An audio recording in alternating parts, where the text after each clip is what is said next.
Rómulo y Remo. Roma nació a orillas del río Tíber alrededor de 750 años antes del nacimiento de Cristo.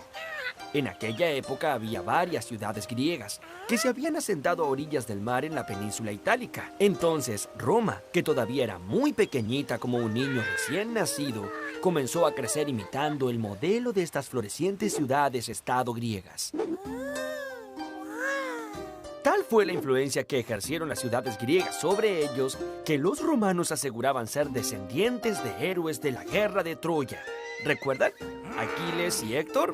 Bueno, los romanos decían ser parientes de Héctor, digamos, de los troyanos, ya que Eneas, un héroe troyano que era hijo de Venus, luego de abandonar la ciudad en llamas, viajó miles de kilómetros hasta llegar a la península itálica, en donde uno de sus hijos construyó un nuevo reino.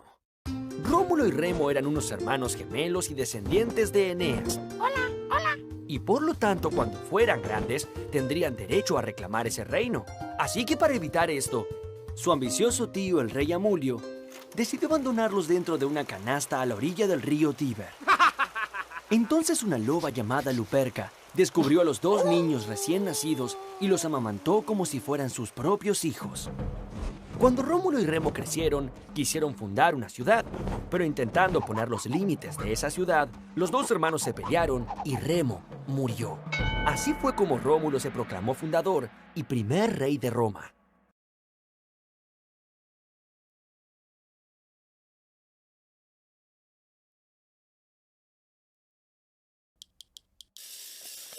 En sus comienzos, Roma fue gobernada por reyes. Cuando un rey moría, los ciudadanos ilustres se juntaban para elegir al sucesor. Es decir que en Roma, el poder siempre estuvo en manos de los ciudadanos ilustres y estos se llamaban a sí mismos los patricios.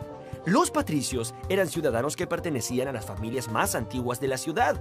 Un grupo de patricios, generalmente los más sabios y experimentados, formaban un consejo que limitaba el poder supremo del rey. Este consejo era el Senado. El Senado romano fue tomando poder y prestigio hasta que en el 510 a.C. abolieron la monarquía, o sea, echaron al rey. Vete a tu casa y ya no vuelvas. Y se hicieron cargo de la conducción de su ciudad. Este fue el inicio de la República. La República duró casi 500 años y el Senado por lo general tenía el apoyo del pueblo, aunque cada cierto tiempo los sectores más pobres llamados los plebeyos, que querían mejores condiciones y más comida, se organizaban para conseguir mayores derechos. Para contener el descontento del pueblo, los miembros del Senado idearon una estrategia: obtener más riquezas conquistando otros pueblos. Así fue como con el pasar de los años, los romanos formaron un sólido ejército para expandir el territorio. Primero, a lo largo de la península itálica. Luego conquistaron Grecia, Galia y finalmente la poderosa ciudad de Cartago, que les pasó el control sobre todo el mar Mediterráneo. A medida que la extensión y la riqueza de Roma crecía, esta se volvía cada vez más difícil de gobernar. ¡Mamma mía! Hasta que llegó un general muy exitoso que se destacó entre todos. No, fotos no, fotos y autógrafos luego. Este general había ganado muchísimas batallas y un día decidió tomar el control absoluto de Roma para poner orden ante tanto barullo. Este general se llamaba Julio César. Y con él, Roma dio inicio a su época más gloriosa.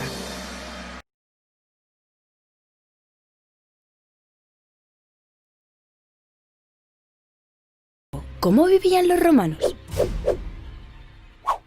La sociedad romana se dividía en varios grupos.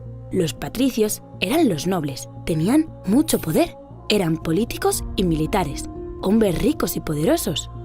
Por debajo de ellos estaban los plebeyos, el pueblo. Eran granjeros, artesanos y trabajadores en general. Y ya, por último, en la parte más baja estaban los esclavos, que solían ser prisioneros de guerra. La guerra era una actividad muy importante para los romanos. Sus ejércitos eran enormes y estaban formados por temibles soldados, llamados legionarios. Gracias a ellos, conquistaron todos los rincones del Mediterráneo.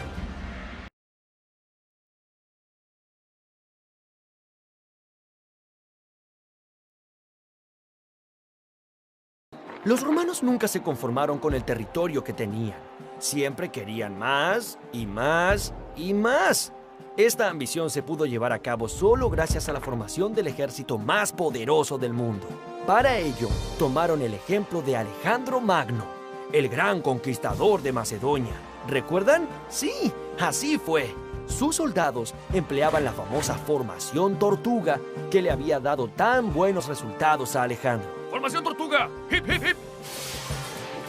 Además, detrás de las legiones venían las máquinas de asalto que podían llenar los cielos con nubes de flechas con puntas de fuego y también las catapultas que podían lanzar piedras de hasta 20 kilos o enormes bolas de fuego. En los primeros tiempos del imperio, Roma conquistó desde el Océano Atlántico hasta el río Éufrates y desde Inglaterra hasta el desierto del Sahara. ¡Uf! Y eso no fue todo. Los romanos siguieron conquistando y anexando territorio a su imperio durante siglos.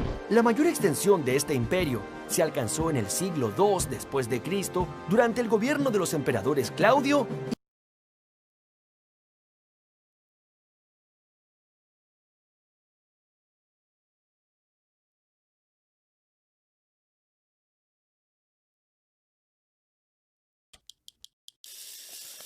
La ley era algo muy serio en Roma, porque cualquiera que las quebrantara podía perder las posesiones o la vida. Pero, ¿cómo saber qué se podía hacer si las leyes se modificaban todo el tiempo bajo los caprichos de los patricios? Bueno, aquí la solución.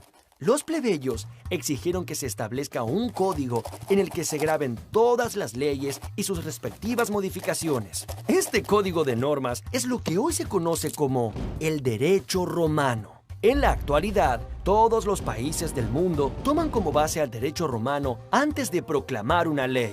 En Roma había normas para casi todos los aspectos de la vida. Normas para comprar y vender, normas para transitar o navegar, normas para casarse. Muchas. Los romanos también comprendieron que para manejar un imperio habitado por poblaciones tan diferentes era necesaria una lengua común. Así se expandió el uso del latín. Gracias al desarrollo de esta lengua, los romanos pudieron expresar muchas ideas sofisticadas. Así es, mis queridos amigos. No todos los idiomas tienen la misma posibilidad de expresar pensamientos. Había pueblos que usaban las mismas palabras para significar muchas cosas diferentes.